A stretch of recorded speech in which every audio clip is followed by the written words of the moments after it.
Alors cela signifie qu'être en communion avec Dieu par l'Esprit Saint, c'est vivre en conformité avec sa vérité, la vérité de l'Évangile, à travers une vie de foi vécue, une vie qui est consacrée, une vie qui comporte des attitudes qui honorent Dieu.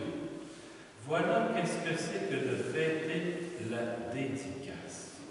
Et le jour de notre dédicace, à nous, ce fut le jour de notre baptême, où nous avons été consacrés à la Trinité. Alors, on peut se poser la question, pourquoi donner de l'importance au baptême? Si chacun peut adorer le Père en esprit et en vérité dans son cœur et chez lui, pourquoi aller à l'église tous les dimanches? Pourquoi bâtir des édifices religieux? Eh bien, la réponse de Jésus, parce que c'est Jésus qui nous enseigne, il nous dit qu'il n'est pas venu nous sauver individuellement, mais comme communauté, comme peuple, comme famille, comme personne en communion avec lui et entre nous.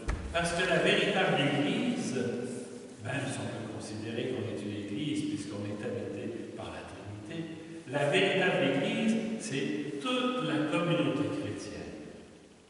C'est toute l'Église qui est la maison que Dieu construit en rassemblant les pierres vivantes que nous sommes sur la fondation unique qu'est le Christ ou l'Évangile. Je vous raconte une petite histoire dans les Confessions de Saint Augustin. Vous savez, il y a écrit un livre qui l'a rendu célèbre, Saint Augustin, c'est sur ses confessions. Il raconte comment le rhéteur et philosophe romain Marius Victorinus de son vrai nom s'était fraîchement converti au christianisme. Et il avait dit au prêtre de sa paroisse, au prêtre de sa communauté Saint-Lucien, « Sache que désormais, moi, je suis devenu chrétien. » Et Saint-Lucien lui répondit, « Je ne te croirai pas tant que je ne te verrai pas dans la maison du Christ, dans l'Église. » On pourrait dire ça aussi de beaucoup de nouveaux baptisés.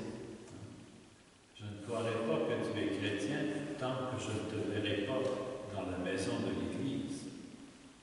Alors, Marius Victorinus, qui était philosophe et professeur, a donné une réponse intelligente.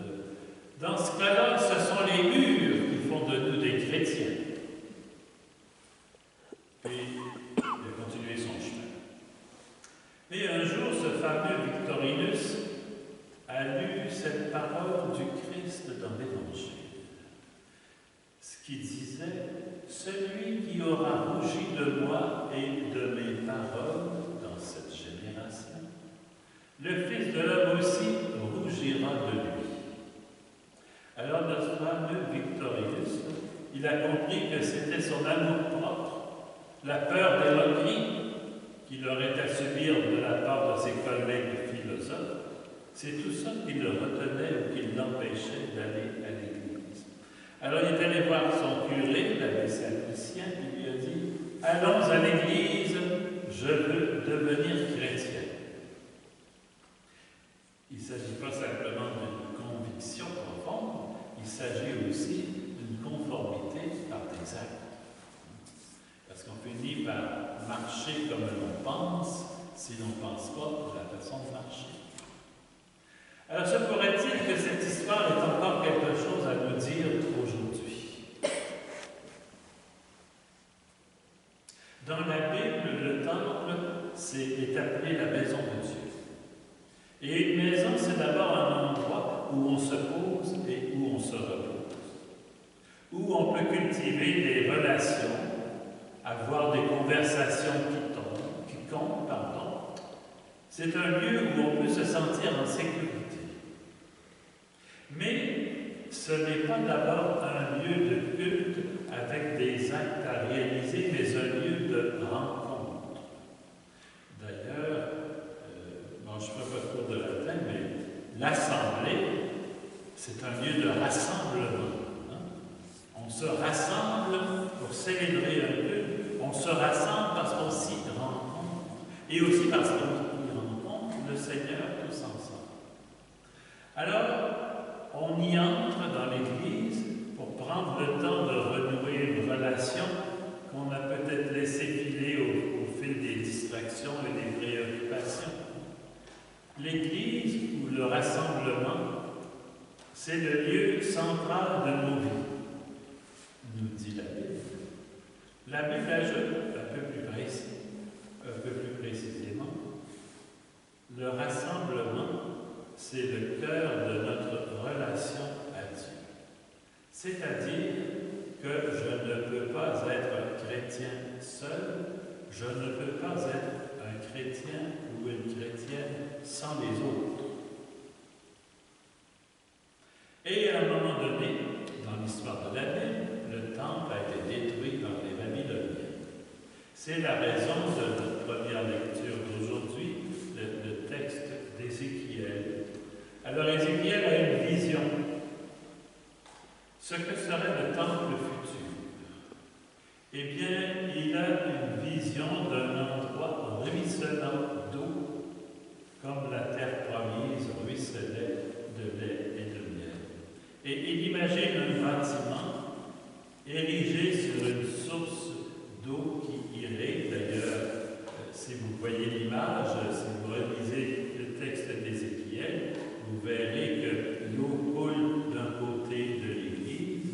Les chrétiens en ont vite fait le côté ouvert du Christ sur la croix, d'où est sorti l'eau et le sang. Il y a des symboles là-dedans, il y a des symboles très profonds. Alors c'est un bâtiment qui est dirigé sur une source d'eau qui irrigue la terre, qui l'assainit, qui l'abreuve, qui contribue à faire germer des possibilités tout le long de son parcours. C'est une eau au service de l'abondance, sans limite, sans distinction, généreusement. Alors les disciples ont tout de suite vu dans cette image qu'a produit le prophète Ézéchiel, ils ont tout de suite vu non seulement le temple de Dieu, mais le Christ. D'où les paroles de Jésus à la Samaritaine dans le chapitre 4 de l'évangile de Saint Jean. De mon cœur jailliront des sources d'eau vive. Alors ça nous fait regarder autrement ce que c'est qu'un chrétien, ce que c'est qu'une église, ce que c'est qu'un bâtiment appelé église. Jésus nous confirme que la personne, la sienne, et celle de chacun et de chacune d'entre nous, c'est désormais le lieu privilégié pour se connecter à la vie de Dieu et à la laisser faire sa route. Le sanctuaire de Dieu est saint, c'est pourquoi nous sommes de saintes personnes, tous autant que nous sommes, et nous sommes, nous dit saint Paul, le sanctuaire de Dieu. Et en cette fête de la basilique, de la dédicace ou de la consécration de la basilique du Latran, la liturgie fait écho de la présence de Dieu au temple décrit par l'Ancien Testament. Mais aujourd'hui, dans l'évangile que je vous ai lu, l'entrée de Jésus dans la maison de son Père est loin d'être une liturgie. Il vient voir humainement ce qui se passe dans le temple. Et qu'est-ce qu'il y voit? Eh bien, des vendeurs, des trafiquants, des animaux, des tables de changeurs. Mais il se dit, est-ce qu'on célèbre la gloire de Dieu ici? Est-ce qu'on honore mon Père, le Seigneur? Est-ce qu'on cherche à l'accueillir et à le célébrer? Eh bien, il se fâche, comme si c'était trop. Là, comme on dit par ici, je ne sais pas trop, il sape une coche. Il y avait une expression qui dépasse la coche, en tout cas. Je ne peux pas m'en rappeler parce que je ne l'utilise pas souvent. Et il décide de faire le ménage. Parce qu'on a dénaturé le temple de Dieu, on en a fait quasiment un sacrilège, on en a fait une caverne de brillants. Alors évidemment, ce passage peut nous sembler déconcertant, parce que Jésus, qui est doux et humble de cœur, semble soudain perdre le contrôle de lui-même. Mais au lieu de perdre le contrôle de ses actes, de tomber dans le fanatisme, il se trouve devant l'intolérable. La profanation du temple était démesurée. Les gens y étaient habitués. Les autorités étaient consentantes. On permettait cette situation, la loi le permettait. Vous voyez un peu que ça peut ressembler à des circonstances de notre existence où on s'habitue à une certaine forme de péché ou de mauvaise attitude, etc. On n'est pas dérangé par personne, tout le monde le fait, faites-le. Alors non seulement le Seigneur ne pouvait le tolérer, mais il ne pouvait pas non plus se taire. Et il agit selon ce que lui dicte sa conscience, l'expulsion. L'expulsion du mal, l'expulsion du péché. Cessez de faire de la maison de mon Père une maison de commerce. La traduction liturgique est très douce. L'original, c'est plutôt une caverne de bandits. Est-ce que notre cœur peut, à l'occasion, devenir une caverne de bandits? Vous savez ce que c'est qu'un bandit? Il ne fait pas simplement de bonnes choses. Et tout comme au temps de Jésus, nous devons concilier le soin des temples et celui de nos communautés, mais de notre côté aussi, vivre par amour pour Dieu. Lui offrir non seulement de belles églises, mais de belles personnes. Notre désir de vivre la charité telle qu'enseignée par le Christ nous motive à prendre soin de notre communauté et de notre prochain, puisque notre prochain est aussi temple de Dieu. Alors il est bon sans doute que Jésus vienne purifier son peuple et lui rappeler que Dieu seul doit être adoré dans son Église. Et il le fait dans l'Église, mais aussi dans chacun de nos cœurs. Aussi aujourd'hui, nous demandons au Seigneur de savoir accueillir les purifications qu'il permet dans son Église et en nous, même lorsque nous ne les comprenons pas, parce qu'elles sont souvent l'occasion